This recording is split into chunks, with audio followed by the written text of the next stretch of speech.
She inherited the house, but the basement wasn't empty. Tracy didn't go willingly. When the lawyer said, "You've inherited the house," she laughed. It was late afternoon, the sun choking behind gray clouds, and she'd been scrubbing dishes at the diner for 12 hours. Her arms ached, her heart sank. "I don't want anything from that house," she told him. But the lawyer sounded uneasy. "You have to stay there 7 nights straight," he said, then added, "It's a clause." And he was distant, nervous. He hung up before she could ask what kind of clause. She glanced at her bank account. $17. Salty tears stung her eyes. There was something familiar about desperation, something she knew she'd faced before, years ago when her mother fled from that crumbling place on Wicker Street. The memory hit her like a punch to the gut, her mother stuffing their last things into the car in the dark, while her grandmother watched from the porch. Just watched. No words. Only the creak of the rocking chair, and the cry of a little girl, Tracy. Even with that memory screaming at her, she found herself standing in front of that same house days later. It towered, slate gray and ancient. The gate groaned open with her touch. The wind whispered in dead leaves. Weeds choked the path. She carried one suitcase and a rosary her mother had left behind. She asked herself, why come back now? Only one answer. She needed something more than she had now. She pushed the front door. It opened easily. The house exhaled a welcome into her lungs. Inside, it was dark, still. White sheets draped furniture like ghosts in a slumber party. Chandeliers hung motionless, heavy with dust. A single window let in pale daylight that did nothing but highlight the grime. She exhaled, set her bag down, and started to breathe again. Except she didn't feel like breathing. She felt watched, though no one was there.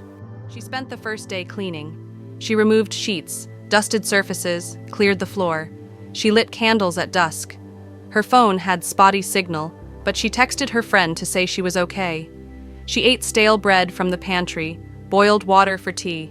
She went to bed early in an upstairs room, falling asleep to the ticking of a clock she hadn't noticed before. That night, she woke at 2:47 a.m. Her stomach roiled. The house groaned. She sat up, listened.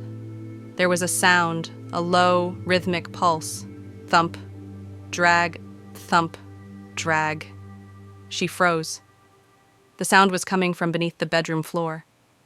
She touched the wooden boards. They were cold, even with the wood. The sound repeated. As she listened, her breath grew shallow.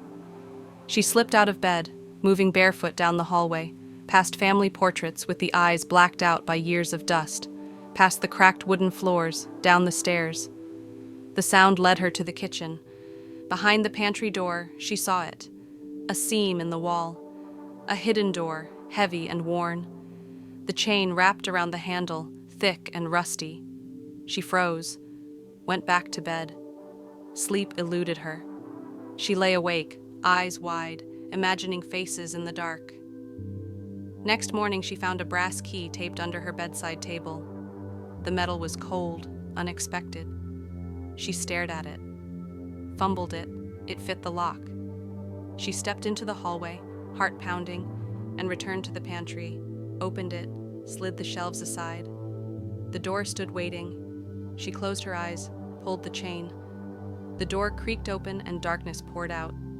She didn't go in, not yet. She slammed it shut, chained it. Her breath echoed in the pantry. Her heart pounded in her ears. Fear was alive. Days passed. Each one grew heavier. The house seemed to rearrange itself. Windows moved, doors opened, photographs shifted. She'd find herself staring at a photo she hadn't seen before. Herself as a toddler, wearing a yellow dress, sat on her grandmother's lap. Not a lost photo. A found one she never knew existed. Why was it there? The only explanation, someone had placed it there, but who? And when? She had flashbacks. Her mother in tears, her grandmother humming a lullaby that made the room vibrate, the rocking of an unseen chair. She cried in the kitchen, leaned over the cold sink, waiting for the phone to ring, but no one did. Panic tightened her chest. She slept less. Then came the 7th night, the final one. She'd packed all her things. She would leave the following morning. She went through the prayer on the rosary, One Hail Mary for courage, one for forgiveness, because she needed all she could get. She lit every candle in the house, dozens of them. They flickered, shadows dancing across the wallpaper. She sat in a chair in the hallway, the one she'd found in a photo. She stared at herself in a tall mirror, eyes red, neck stiff. She whispered, "I'm leaving tomorrow." The house sighed. A window shattered somewhere. In that moment, the candles blew out. Everything went dark. She could hear a lullaby, soft, distant, familiar.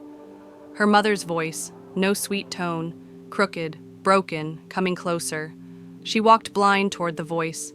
Her foot hit something, cold porcelain. She bent, picked it up. $1, dressed in yellow lace. It felt wrong to cradle it.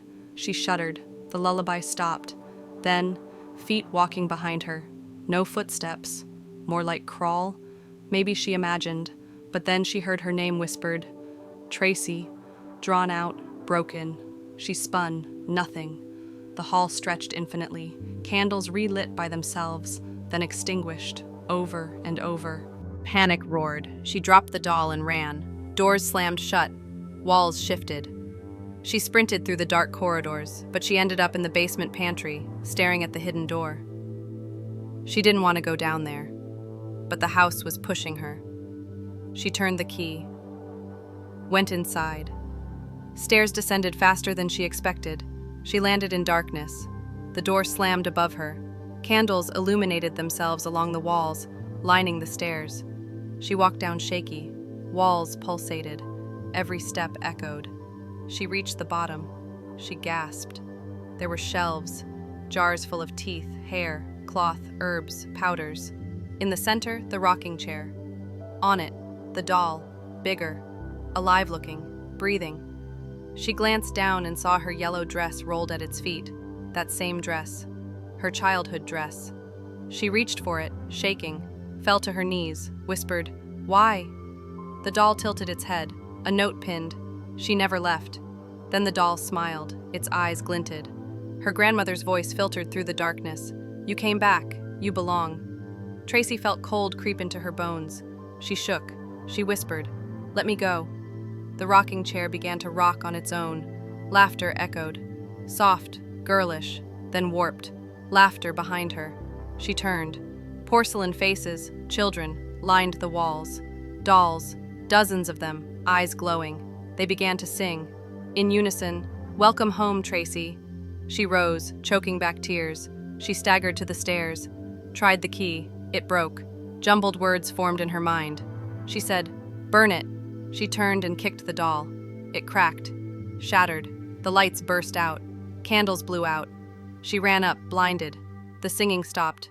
Doors flew open. She fought through them, through hallways that no longer looked familiar. She saw the front door. She ran. It opened easily. She shot outside. Darkness swallowed the house behind her. She ran until the road ran out. She called the police. She told them every detail. They searched. They found no basement, no pantry door, no doll. Nothing but empty rooms and pastel dust. They called it hysteria, Melbourne syndrome, grief, trauma, but she didn't care. That night, she lay in a motel bed, flashlight in hand, tears wet on her cheeks. She thought she was free. Her phone buzzed. A single photo. No text, no number. The basement, door open.